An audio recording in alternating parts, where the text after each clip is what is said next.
Hello guys, welcome to Sunny Info. अगर आप लोग वीडियो देखते हो पर सब्सक्राइब नहीं करते यार, प्लीज सब्सक्राइब माय चैनल। आज से लगभग लाखों वर्ष पहले सत्य युग में जब ब्रह्मलोक में सभी देवताओं की सभा चल रही थी और उसका नेतृत्व स्वयं ब्रह्मदेव कर रहे थे, तो उस सभा में सभी देवताओं की सहमति से ब्रह्मदेव ने जब सूर्य देव को कर्म राज्य का अधीश्वर बना दिया, तब सूर्य देव काफी खुश हुए और खुद में गर्वित भी। और इसी गर्वित ने धीरे धीरे अभिमान का रूप ले लिया।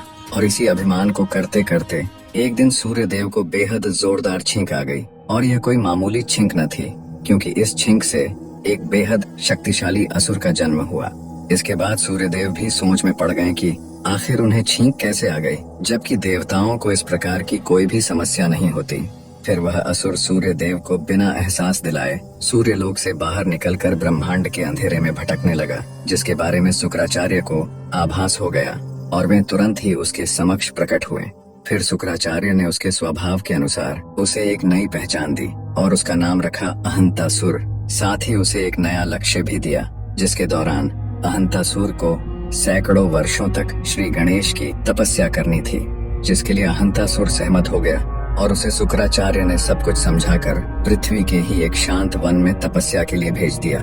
जिसके बाद अहंतासुर श्री गणेश को प्रसन्न करने के लिए उनकी तपस्या में लिप्त हो गया। और फिर तपस्या करते करते सैकड़ों वर्ष बीतने लगे, पर फिर भी श्री गणेश प्रकट न हुए। जिसके बाद अपने गुफा में बैठे शुक्राचार्य काफी चिंतित होने लगे। जिसके बाद शुक्राचार्य ने महादेव का ध्यान किया और महादेव को सारी बात बताई। फिर महादेव ने शुक्राचार्य को सही समय आने तक प्रतीक्षा करने का सुझाव दिया। जिसके बाद शुक्राचार्य निश्चिंत हो गए और समय यूं ही बीतता गया। फिर सैकड़ों वर्ष की जगह लगभग 1000 वर्ष बीत गए, लेकिन अहंतासुर विचलित न हुआ और यूं ही तपस्या में लीन रहा। और आखिर में वो दिन आ ही गया जब श्री गणेश अहंतासुर से प्रसन्न होकर प्रकट हुए। जिसके बाद अहंतासुर ने शुक्राचार्य के कहे अनुसार श्री गणेश से बेहद शक्तिशाली वरदान मांग लिया, जिसमें उसने किसी भी देवता, गंधर्व, जानवर या मनुष्य से कभी भी पराजित न होने का वर मांग लिया और भी कई असीमित शक्तियां भी मांग ली। जिसके जवाब में श्री गणेश ने अहंतासुर को खुद श्री गणेश के सिवाय किसी और से न हारने का वर दे दिया और कहा, तथास्तु। इतना कहकर श्री गणेश अंतर्धान हो गए। जिसके बाद अहंतासुर खुशी के मारे ठहाके लगाने लगा और फिर उसने अपने अर्जित वरदान को वहीं जांचना शुरू कर दिया, जिन्हें देख उसकी आंखें वहीं फटी की फटी रह गईं। इसके बाद अहंतासुर असुरों के गुरु शुक्राचार्य के सम्मुख प्रकट हुआ और उन्हें सारी बात बताई। जिसके बाद शुक्राचार्य ने अहंतासुर को पूरे ब्रह्मांड में सबसे शक्तिशाली असुर होने के कारण उसे पूरे ब्रह्मांड में असुरों के राजा के रूप में नियुक्त कर दिया। इसके बाद अहंतासुर के हाथों ब्रह्मांड की पूरी आसुरी सेना आ चुकी थी। साथ ही उसके पास पहले से ही श्री गणेश से प्राप्त असीमित शक्तियां भी मौजूद थीं, जिसका फायदा उठाकर अहंतासुर ने धीरे धीरे गुरु शुक्राचार्य के कहे अनुसार पूरे ब्रह्मांड के कोने कोने में जाकर सभी लोकों में आक्रमण कर असुर साम्राज्य का विस्तार करना शुरू कर दिया। उसने तमाम देवताओं और गंधर्वों को भी आसानी से हराकर उनके लोकों में आसुरी साम्राज्य स्थापित कर दिया। ऐसे ही आसुरी साम्राज्य का विस्तार करते करते समय गुजरता गया और समय के अनुसार अहंतासुर और भी ज्यादा ताकतवर बनता गया। साथ ही उसका अभिमान भी बढ़ता गया और एक दिन उसने स्वर्ग लोक पे भी आक्रमण कर सभी देवताओं को एक साथ में परास्त कर दिया। जिसके बाद सभी देवता अहंतासुर के डर से स्वर्ग से भागने पर मजबूर हो गए और फिर अहंतासुर ने स्वर्ग लोक को भी अपने अधीन कर लिया। फिर समय के अनुसार अहंतासुर ने शुक्राचार्य की भी बातें माननी छोड़ दी, क्योंकि उसका अभिमान 7वें आसमान में पहुंच चुका था। और इसी प्रकार धीरे धीरे पूरे ब्रह्मांड में अहंतासुर को अभिमानासुर के नाम से भी जाना जाने लगा।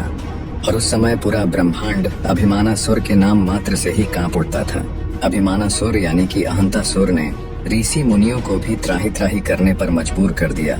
उसने पृथ्वी को भी नहीं बख्शा। देवता भी अभिमानासुर के डर से पूरे ब्रह्मांड में छिप छिप कर रहने लगे थे। हर जगह सिर्फ अभिमानासुर का ही डंका बजने लगा था। अभिमानासुर ने पूरे ब्रह्मांड में त्रिदेव समेत सभी देवी देवताओं के पूजा पाठ को भी बंद करवा दिया था।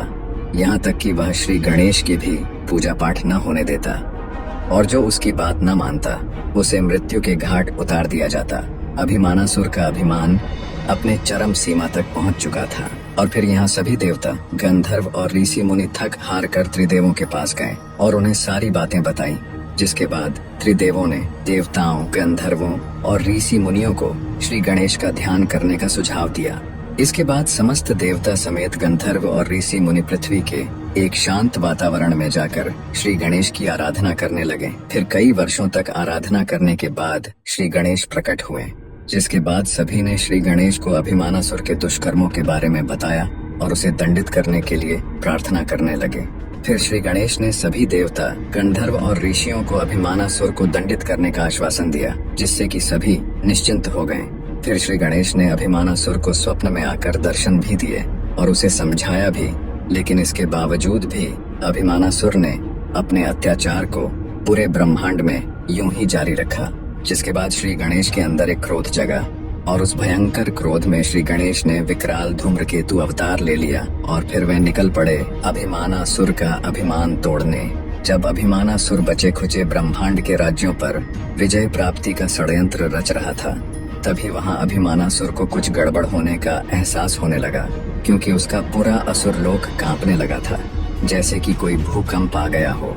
इसके बाद वहां धूम्रकेतु अवतार का आगमन हो गया, जिसे देख सभी असुर थड़ थड़ कांपने लगे और अभिमानासुर तो जैसे बौखला उठा। यह देख अभिमानासुर हक्का बक्का हो गया। वह श्री गणेश को इस अवतार में देख समझ गया कि बिना युद्ध के और कोई बचने का रास्ता नहीं है। फिर उसने अपनी पूरी सेना को धूम्रकेतु अवतार पे टूट पड़ने का आदेश दे दिया, जिसके बाद तो कई असुर डर के मारे वहां से पहले ही पलायन कर चुके थे और बाकी असुरों ने हिम्मत करके धूम्रकेतु अवतार पे प्रहार करने की कोशिश तो की, पर धूम्रकेतु अवतार के एक ही प्रहार से अभिमानासुर के सभी आसुरी सेना जल के खाक में तब्दील हो गई। इसके बाद अभिमानासुर बिल्कुल ही अकेला पड़ गया। फिर उसने श्री गणेश से ही प्राप्त शक्तियों का इस्तेमाल उन्हीं के अवतार धूम्रकेतु पे करना शुरू कर दिया, लेकिन इससे उनके ऊपर कोई असर न हुआ। इससे पहले कि धूम्रकेतु अवतार अपनी तरफ से कोई वार करते, अभिमानासुर श्री गणेश का नाम लेते हुए धूम्रकेतु अवतार के चरणों में जा गिरा और गिड़गिड़ाने लगा। वह लगातार दया की भीख मांगने लगा, जिसके काफी देर बाद धूम्रकेतु अवतार अपने पूर्ण रूप श्री गणेश के रूप में आए और फिर अभिमानासुर की शक्तियों को सीमित कर दिया और उसे दोबारा से ऐसी दुस्साहस न करने की सलाह दे दी। और फिर श्री गणेश ने अभिमानासुर को सीधे पृथ्वी के पाताल लोक में जाने की आज्ञा दी, जिसके बाद अभिमानासुर श्री गणेश की बात मानते हुए सीधा पाताल लोक को प्रस्थान कर गया। यह देख सभी देवता समेत गंधर्व और ऋषि मुनि श्री गणेश से काफी प्रसन्न हुए। इसके बाद पूरा ब्रह्मांड अभिमानासुर के आतंक से मुक्त हुआ और सभी चैन भरी सांस लेने लगे।